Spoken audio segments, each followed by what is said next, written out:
दिल्ली के जंतर मंतर पर वक्फ संशोधन बिल के खिलाफ मुस्लिम पर्सनल लॉ बोर्ड के नेतृत्व में बड़ा प्रदर्शन हुआ। कांग्रेस, समाजवादी पार्टी, ओवैसी समेत कई राजनीतिक दलों ने इसका समर्थन किया।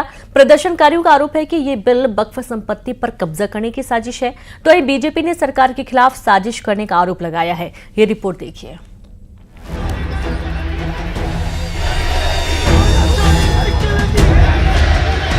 वक्फ संशोधन बिल के खिलाफ दिल्ली के जंतर मंतर पर all India Muslim personal law board ने प्रदर्शन किया।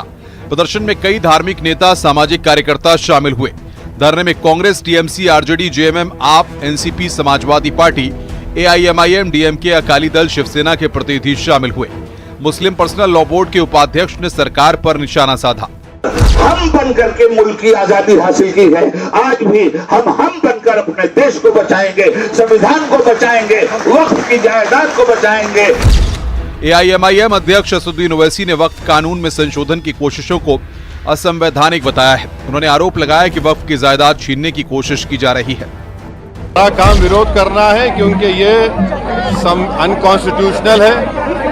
ये बिल वक्फ की जायदाद को बचाने के लिए, एनक्रोचर्स को निकालने के लिए नहीं, ना उसकी इनकम को बढ़ाने के लिए, बल्कि वक्फ की जायदादों को खत्म करने के लिए, मुसलमानों से उनकी मस्जिदें, दरगाहें, खानखाहें, कब्रिस्तान को छीनने के लिए इस तरह का प्रोविजन उसमें रखा गया है। वहीं समाजवादी पार्टी भी इस विरोध में शामिल हुई और वक्फ बोर्ड बिल को वापस लेने की मांग की। हम उस अपने अधिकार का इस्तेमाल करते हुए आज सड़क पर उतर करके धरना कर रहे हैं और संसद के अंदर भी हमने विरोध किया है, मजबूती से विरोध करेंगे। हम चाहते हैं इस देश के अंदर जो है, जो बिल जबरदस्ती सरकार तोड़ना चाहती है वो वो वापस होना चाहिए। वक्फ संशोधन बिल पर मुस्लिम पर्सनल लॉ बोर्ड के विरोध को कांग्रेस ने सही बताया है कि मसला अभी एकदम ये आप सोच रहे हैं कि अभी हम प्रदर्शन होगा और एकदम सरकार वापस ले लेगी, ऐसा कुछ नहीं होने जा रहा है। लेकिन लोगों को जागरूक रहना चाहिए, लोगों को जानना चाहिए। आज ये हमारे साथ हो रहा, कल दूसरों के साथ भी हो। वक्फ संशोधन बिल पर मायावती का भी बयान सामने आया। उन्होंने कहा कि वक्त रहते अगर समस्या सुलझ जाती तो अच्छा रहता।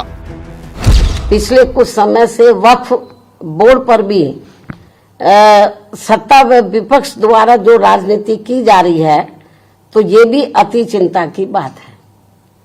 और यदि ये मामला समय रहते आम सहमति से सुलझा लिया जाता तो ये ज्यादा बेहतर। वक्फ संशोधन बिल को लेकर बनाई गई जेपीसी के चेयरमैन रहे बीजेपी सांसद जगदम्बिका पाल ने प्रदर्शन पर सवाल खड़े किए। उन्होंने कहा कि अभी तो संशोधनों के बाद बिल पेश भी नहीं किया गया है, ऐसे में विरोध का कोई मतलब नहीं है। बिल अभी आया भी नहीं, कानून बना भी नहीं। किस सवाल पे आज जंतर मंतर पे all India Muslim personal law board हो, जमायत उलमा हिंद हो, या ओवैसी की पार्टी एआईएमआईएम हो, या विपक्ष की पार्टियों को नेताओं को बुलाया जा रहा है? ये केवल सियासी तकरार है, लोगों के मन में गुमराह किया जा रहा है। All India Muslim personal law board के जंतर मंतर पर प्रदर्शन पर बरेली से शहाबुद्दीन रजवी बरेलवी ने नाराजगी जताई है। उनका कहना है कि मुस्लिम पर्सनल लॉ बोर्ड अपने मकसद से भटक चुका है। मुस्लिम पर्सनल लॉ बोर्ड अपने असल मकसद से भटक गया है और पहले बोर्ड में कोई भी पॉलिटिकल शख्सियत को ओहदा या मेंबर नहीं बनाया जाता था।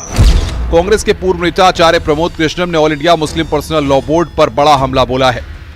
All India Muslim personal law board Bharat में रह रहे मुसलमानों की हिमायत करने के लिए बनाया गया था, लेकिन अफसोस की बात यह है कि भारत के मुसलमानों की बात नहीं करता, वो पाकिस्तान और बांग्लादेश से गाइड हो रहा है। ये देश के हित में नहीं है, मुल्क के हित में नहीं, ये मुल्क के खिलाफ है। वक्फ बिल के खिलाफ दिल्ली के जंतर मंतर पर ऑल इंडिया पर्सनल बोर्ड के प्रदर्शन के खिलाफ हिंदू संगठन भी जंतर मंतर पहुंच गए। हिंदू संगठन पर्सनल लॉ बोर्ड के प्रदर्शन का विरोध शुरू कर दिया। इस दौरान विरोध प्रदर्शन में शामिल हिंदू संगठन के कुछ लोग बेहद भावुक हो गए।